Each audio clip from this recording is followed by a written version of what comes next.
नमस्कार मित्रों, village culture channel में एक बार मैं आपका फिर से स्वागत करता हूं। तो दोस्तों, कथा सुना रहे थे हम 24 भाई बगड़ावतों की। तो बगड़ावत बड़े हो रहे थे, शिक्षा दीक्षा लेकर अपने गांव आ गए, कोठा गांव में। तो अब वो गायें चराने का काम करते थे। बहुत अच्छी नस्लों की गायें थी बगड़ावतों के पास। 24 भाई गायें चराते थे और उनके पास 1,80,000 गायें थी और 1440 चरावाए थे, ग्वाले थे। तो एक बार क्या हुआ, वो गायें चराकर घर से आ रहे थे घर पे। तो एक गाय उनकी रोज बाबा रूपनाथ जी के आश्रम में चली जाती थी और दूध वहाँ देकर फिर वापस अपने घर आ जाती। तो एक दिन सवाई भोज महाराज ने देखा ये गाय रोज कहाँ जाती है, और जब दूध निकालते तो गाय के दूध होता नहीं था, क्योंकि दूध तो वहाँ रूपनाथ जी के वहाँ ही निकाला जाता था। तो सवाई भोज जी महाराज निया जी को कहते कि निया जी, इस गाय का आप आज ध्यान रखना, ये गाय रोज कहाँ चली जाती है और दूध कौन निकाल लेता है और फिर ये घर आकर बैठ जाती है।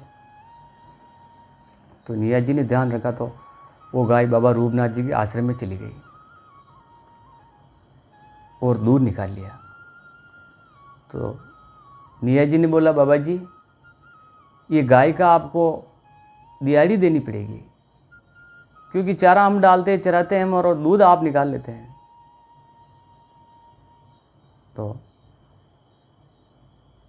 रूपनाथ जी ने बोला, आओ बैठो बच्चा। जैसे ही वो अपनी धुनी से राख उठाकर लाते हैं और बाबा रूपनाथ जी को उनको चोली में डाल देते हैं, वो राख लेकर घर चले आ रहे थे। तो रास्ते में देखा, ये राख का मैं क्या करूँगा। उन्होंने राख रास्ते में ही गिरा दी। घर आकर कंबल को अपनी खूंटी पे घर पे टांग दिया। तो जो ही अंधेरा हुआ, रात हुई, उस कंबल से प्रकाश फूट रहा था, जैसे हीरो मोती चांदी का प्रकाश फूट रहा था। तो सवाई भोज महाराज ने देखा, ये प्रकाश इस कंबल से कहाँ से आ रहा। तो देखा तो हीरे मोती उसके लगे हुए चेट रहे थे कंबल के। तो उन्होंने निया जी से पूछा, ये कंबल कहाँ से लाए। तो ये बाबा रूपनाथ जी ने मेरे को राख दी थी, लेकिन मैंने राख रास्ते में ही गिरा दी, ये राख के छींटे लग रहे थे। तो सवाई बहुत सारी कहानी समझ गए कि महाराज बाबा जी बहुत चमत्कारी है। तो वो बाबा रूपनाथ जी के वहाँ चले गए। बाबा रूपनाथ जी को प्रणाम किया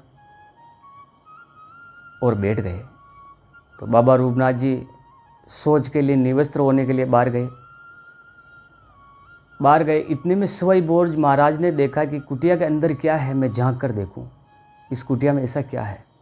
तो कुटिया में वो झांक कर देखे तो कुटिया में सिर टंगे हुए थे, कटे हुए मनुष्यों के सिर टंगे हुए थे, और वो सिर हंसने लगे भगवान सवाई भोज महाराज को देखकर। तो सवाई भोज महाराज ने उन सिरों से पूछा, तुम हंस क्यों रहे हो। तो सिरों ने कहा कि हमारी तरह तुम्हारी भी दशा यही होने वाली है। तो कि कौन सी दशा होने वाली है। जो कि हमारे जैसे सिर कटे हुए, ऐसा तुम्हारा ही सिर कटने वाला है। ऐसा सुनते ही सवाई भोज महाराज बाहर आकर बैठ गए। फिर बाबा रूपनाथ जी आए, आशीर्वाद दिया और सवाई भोज महाराज को आदेश दिया कि एक कढ़ाई मंगवाओ, एक पर्चा मंगवाओ कढ़ाई, और तेल के पीपे मंगवाओ और तेल को गर्म करो। तो सवाई भोज महाराज ने एक कढ़ाई मंगवाई, तेल के पीपे मंगवाए और उस कढ़ाई में तेल पूरा और आग लगा दी। और बाबा रूपनाथ जी ने आदेश दिया सवाई भोज को कि आप इस कढ़ाई के चारों तरफ परिक्रमा लगाइए, चक्कर काटिए इसके। तो सवाई भोज महाराज चारों तरफ मतलब उस कढ़ाई के चक्कर काटने लगे। चक्कर काट रहे थे तो बाबा रूपनाथ जी ने उनको धक्का मारा कढ़ाई में उड़ेलने के लिए। तो सोई भोज महाराज जी जवान थे, उन्होंने कढ़ाई में गिरने के बजाय उधर छलांग लगा दी। फिर उन्होंने कहा कि फिर चक्कर काटो, फिर चक्कर काटा। तो अब की बार वो जैसे ही रूपनाथ जी ने धक्का मारने की कोशिश की तो सोई भोज महाराज ने उनको उठाकर उस कढ़ाई में डाल दिया। कढ़ाई में डाल दिया तो उनका शरीर पूरी तरह झुलस गया। जब शरीर बाहर निकला और बाहर निकाल एक तरफ रखा तो पूरा शरीर सोने का हो गया। फिर उस सोने के शरीर ने उनको आशीर्वाद दिया कि सोई भोज जी महाराज 12 वर्ष की तो काया और 12 ही वर्ष की माया आपको दे रहा हूँ। आप 12 वर्ष जितना धन लुटा सकते हो आप लुटा लो, जितना खर्च करोगे उतना धन बढ़ता ही जाएगा, आपके धन की कोई कमी ही नहीं आएगी।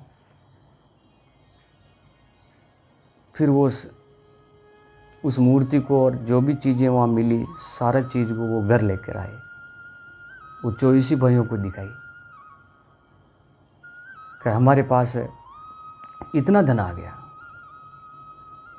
तो अब वो सोचने लगे कि इतना धन का करेंगे क्या और इसको कैसे खर्च किया जाए। तो अलग अलग राय देने लगे, सारे भाई अलग अलग राय ने दे, ऐसा खर्च कर दें, ऐसा खर्च कर दें। उन्होंने बहुत सी ज़मीनें खरीदी, बहुत से कुएं बनवाए, बावड़ियाँ बनवाई, धार्मिक प्रवृत्ति के थे वो। तो फिर सोई भोज महाराज ने कहा कि इससे भी मज़ा नहीं आया, धन खर्च नहीं हुआ। ऐसा करो कि ये मोहरें हैं, जो मोहरें घोड़ों के पैरों में बांधो, सिर पे बांधो और घोड़ों के बांधो और घोड़ों को चारों दिशाओं में घुमाओ दुड़ाओ। तो ये मोहरें खिरेगी तो लोग बाग इनको बीन लेंगे और इस तरह हमारा नाम होगा 24 भाइयों का।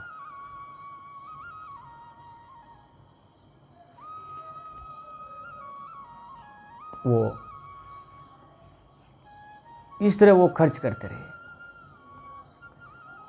और मौज करते रहे। तो आज को दोस्तों टॉपिक यही ख़त्म करते हैं।